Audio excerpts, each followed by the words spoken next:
Hi, welcome back to Bok Bok Bouquet if you're tuning in to our weekly uploads. If you're new here, I'll get right into it because that means you have a sick chick and there's no time to waste. Let's start from the very beginning, when a chick hatches.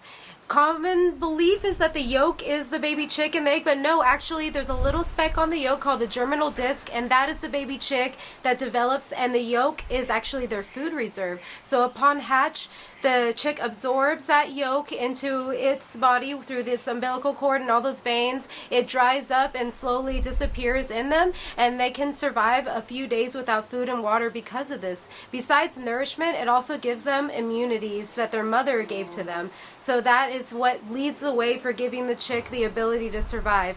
Not all the chicks are going to hatch at the same time. The broody hen is sitting on her eggs, and some may hatch the next day, and she's going to sit and wait for all of them to hatch before she gets up and takes them to food and water for the very first time and teaches them how to forage. And the baby chicks need to survive during this, so that is nature's ability and gave them a way to be able to survive. Prevention is really the best medicine. You're just going to want to get your chicks from reputable sources. Make sure they look healthy at the local feed store when you're picking them up. They go through a lot of stress in transit if you're getting them from a hatchery mailed to you. And if you're incubating and hatching your own baby chicks, you're going to want to make sure that you start off with clean eggs in the incubator, a clean, disinfected incubator. You don't want to incubate obviously dirty eggs, but you also don't want to wash the eggs and remove that protective coating that is naturally laid on the egg that prevents bacteria from getting in. So you don't want to put in dirty eggs, but you also don't want to clean the eggs prior to incubation, because that could help prevent mushy chick disease, bacteria coming into the shell. Also, if you did incubate your own eggs and you made the rookie mistake of taking them out of the incubator too soon and assisting in their hatch and helping them out of the egg, and they hadn't absorbed that yolk all the way, they're going to have a descended swollen albumin. You're going to see that yolk. If the veins didn't dry up all the way prior to hatch, the veins dry up, the umbilical cord dries up, and the yolk completely disappears and descends into their abdomen when they're ready to hatch. And that's when they fully have everything they need to pave the road for them to have a long, healthy, thriving life. Things you can do to help them along if this mistake did happen is you could put iodine, betadine solution to clean their navel, and also do Neosporin without pain relief on there to keep it clean. But you know, the chances aren't very good at this point, but we can do what we can, and hopefully the baby chick will make it through it. Make sure that you're feeding your chicks a good quality chick starter feed. And vitamins quickly lose their strength and potency. If the feed is old, you want to make sure that you have fresh feed and it hasn't been old and sitting, especially in a hot, humid climate. The vitamins can quickly disappear. You want to make sure you're feeding them a good quality, well-rounded chick starter. We love scratch and peck feeds. That's what we use and recommend. I'll link them down below if you're interested. And you're also going to want to make sure that they have access to clean water and a shallow water dish that they can't drown in. This is what we recommend and we use. It's a quail water. It's easy to keep clean and the chicks are unable to drown in it. You're going to want to make sure that it is clean and free of debris, because that can go in a long way in preventing disease if they're not pooping in it. You're going to want a good quality bedding in your brooder. We love using hemp shavings because it's so absorbent. It stays so clean and odor free. It's easy to maintain, and the chicks will have their best chance at thriving in that kind of condition. It has good traction. You're not going to want to use newspaper. Newspaper, the chicks can slide and they can develop injuries and what's called spraddle leg, where their muscles are still hardening out after hatch, and if they're sliding around, their legs can get stuck out like that. We have a video on how to fix that right here if that does happen to you, and it can usually easily be corrected right away if you catch it and you treat immediately. And you don't want to use puppy pads because chicks immediately scratch and peck. It's instinct. Chickens do it, baby chicks do it as well, and they will tear off little pieces of that puppy pad and ingest it, and that's not good for them. Sometimes in our chicks or ducklings' first 24 hours, I will lay down paper towels because that gives them good traction, and they're just kind of resting from their hatch. They're tired, so they're recovering, and they're not too messy yet. They're barely just starting pooping, so they can get good mobility and get those leg muscles strong, and then I'll introduce the hemp shavings. Other times, if I get the baby chicks at the hatchery or at my local feed store, I just start them off on the hemp shavings immediately.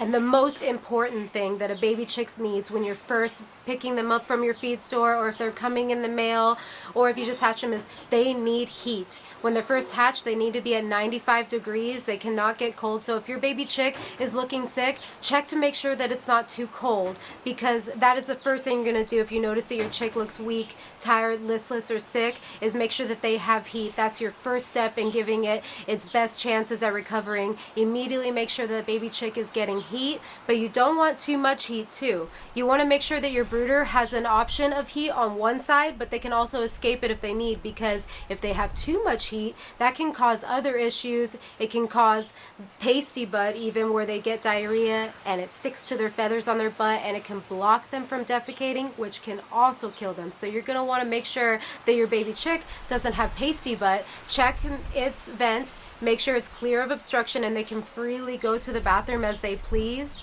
And the heat can be administered through a traditional heat lamp on one side of the brooder, or you can use a much safer option, a brooder plate. Show them, put them under it, show them how to use it if they are confused by it. If they got them from your feed store and they were under a heat lamp there, they might not know what the brooder plate is, and that's where heat is right away, so you're going to want to show them it. I'll also link our video for pasty butt down below and right here that you can click on if that does happen to you, and how the easiest way to clean it is. If you picked up an already looking sick chick, if it's a rescue situation from your local feed store, you felt sad, and we've all done it, tried to save these chicks, you're going to want to try to keep them warm, maybe put them in your shirt on the drive home. Keep them warm. That is the best chance they have at getting better. Make sure that they are warm. Because of all that stress that your baby chicks that you're brooding are under, it's a good idea to mix vitamins and electrolytes in their water. Their water is the easiest way to administer any medication sold at your feed stores or online. Mix into the water, and I like to mix vitamins and electrolytes in their very first few days, and then give them clean fresh water maybe on their third day to fifth day, and then maybe I'll mix it in again on the later batch. But it's a good way to start them off, to give them their best shot. If I were to talk to my parents or my grandparents right now, they would just tell me, not all chicks are meant to make it all the way. Not all animals born into this world were meant to make it into adulthood. And that's just nature taking its course, and that's just the way it is. But there's actually more science involved, and we do know more nowadays, and we do have a lot of good resources. I'm going to link them in the description below, some really good websites of some information. But some chicks experience what is called a failure to thrive, and that is just a broad term for we don't really know what, and that we're just experiencing either a rapid rate of death, or they're just not growing all the way. You may have a baby chick that is 4 weeks old but still looks like it's a week old, and your other chicks in the brooder are full size, large, and thriving, and that one's just not developing, and I would call that a failure to thrive. But let's look into what can cause these issues. Unless you have a confirmed diagnosis from a vet, there's really no way to actually tell what is wrong with your animal, but we can do our best, educate ourselves, and try to figure it out our own if vet resources aren't available to you. With a lot of homesteading and raising livestock, there's a lot of us having to do it all on our own and figure it out. But when you signed up to care for these animals, when you purchase these animals, you owe it to them to give it their best shot. You owe the husbandry to them to try to say you did your all, you did your best, and try to save that animal and give them their best possible chance at a good, long, happy life. But on the other side of the coin, if you do lose an animal, don't beat yourself up. There's sometimes, like I said, it does happen, and I don't want you to feel bad about it. I know that you're going to go through your own grieving process, but that's the hard part about raising pets, even cats and dogs, is sometimes we lose them, and grief is a part of life. Death is a part of life, and please don't blame yourself. But yes, let's do what we can, and here are the steps that you're going to take. If your chick is visibly ill in the brooder, I think it's best to leave it in that brooder with the other chicks, because with the companionship, it gives them that will to live. They need companionship, but at the same time, if they're being trampled by the other chicks, you're going to want to isolate them in their own brooder and administer the medications, because if they're getting trampled, that could kill them.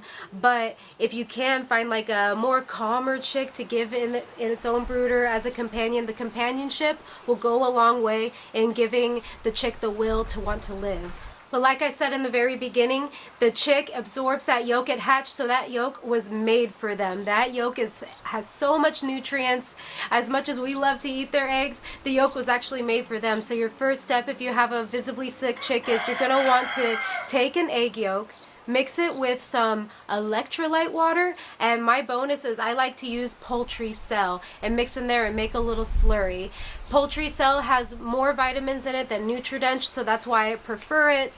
But if you have Nutridench, go ahead and use that, and you're gonna make your slurry. And then I like to use an eyedropper, and you're going to want to drop little drops on the edge of that chick's beak and just watch them pool in their mouth, and then they will swallow. Don't force feed the baby chick because they can aspirate and drown, and that could kill them. But if you just put a little drop on the edge of their beak, you'll watch and they'll go and they'll swallow, and just keep doing that until they're done with you. They'll be like, okay, I'm done. And you just want to keep going to do that as long as you can. If the chick survives, you're going to keep doing that several times a day until they're better. Or the chick might not make it. That's sad but true, but this is what you're gonna do to give it its best chance. There's so much vitamins and nutrients in that yolk, and that is really gonna go a long way in making sure the animal is eating and drinking and staying hydrated. Otherwise, even if they are sick and you don't know what's wrong with them, they're not gonna survive without food and water. So if they're sick, they may not be eating and drinking on their own, so you're gonna wanna make sure that they are,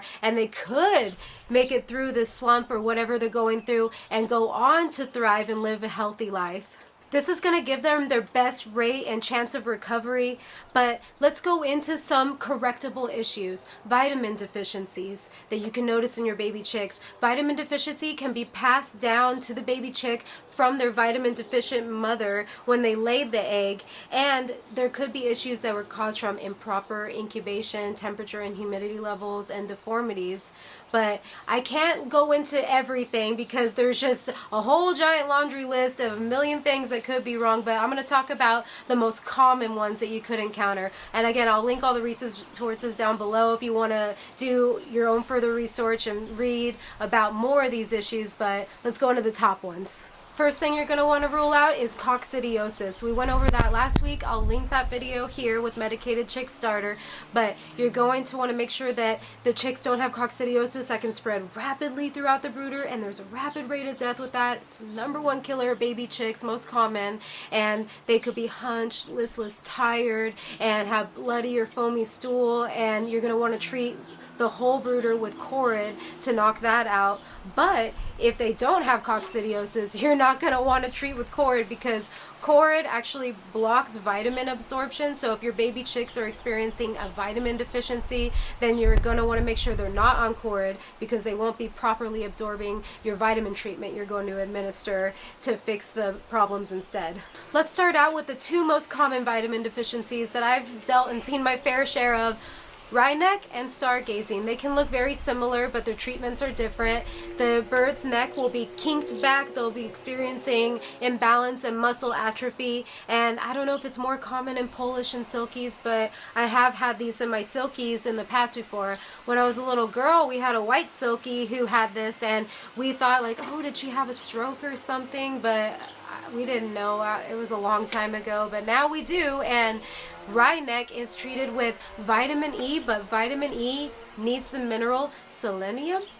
I'll write it on the screen. I don't know if I'm saying that right. Not the best at pronouncing. So you're going to want to treat with vitamin E plus the mineral selenium in order to treat. And if they are experiencing stargazing, that is a thiamine deficiency, which roundabout way, we talked about that last week too in the coccidiosis video, because coccidiosis needs thiamine in order to multiply in the chicken's gut, and so the Corid actually starves the thiamine and could possibly cause this deficiency. So that's why I'm saying don't treat with Corid if you're going through this. Make sure they're not on that, and you're going to want to dose them with thiamine in the water, and this will go and help prevent that from happening. And this is going to be what you're going to be putting in their water to treat the stargazing or the Wryneck. My favorite multivitamin to use, like I mentioned before, is poultry cell. That has a lot of good stuff in it, but also nutritional yeast, brewer's yeast. I like to mix this into their feed, and that has a lot of niacin. Niacin deficiency can be indicated by also called black tongue disease, or they can get fattened hocks or bowed legs, and then you're going to want to know to treat with niacin. Niacin deficiency can also show slow or retarded growth. And oh, my least favorite in the whole world, curled toe paralysis, which we actually had a rooster that hatched and was born with it. We got at a breeder a couple towns away, and I have a whole video on that. He was completely paralyzed, couldn't walk, and we're able to treat him with riboflavin, which is a vitamin B, with the poultry cell, and he's doing great. I'll show him here right now. He's doing great. He completely recovered, and I wouldn't believe that he used to be paralyzed. And that can also look like Merrick's disease, but your little baby chicks are not going to probably be showing Merrick's disease symptoms. Unfortunately, if you do have Merrick's disease in your flock, it's usually indicated at a later age. There is no treatment or cure for Merrick's disease, but vitamins could help treat the symptoms and reverse some of that nerve damage and give them a more comfortable life, so it's still worth a shot to treat with the riboflavin to help them with that. Vitamin K deficiency can sometimes be confused with coccidiosis in baby chicks because it is a blood clotting issue. So the vitamin K is needed for normal blood clotting process, and if your chick suffers internal hemorrhaging, they can witness blood in the stool. Vitamin K deficiency can make them look pale and more anemic. Folic acid deficiency is also more commonly seen in poultry than in other livestock, and it can also show symptoms that can appear like rhina because they could have the cervical paralysis and the anemia and slower poor feathering and slower also growth. Honestly, my rooster keeps crowing just right by me.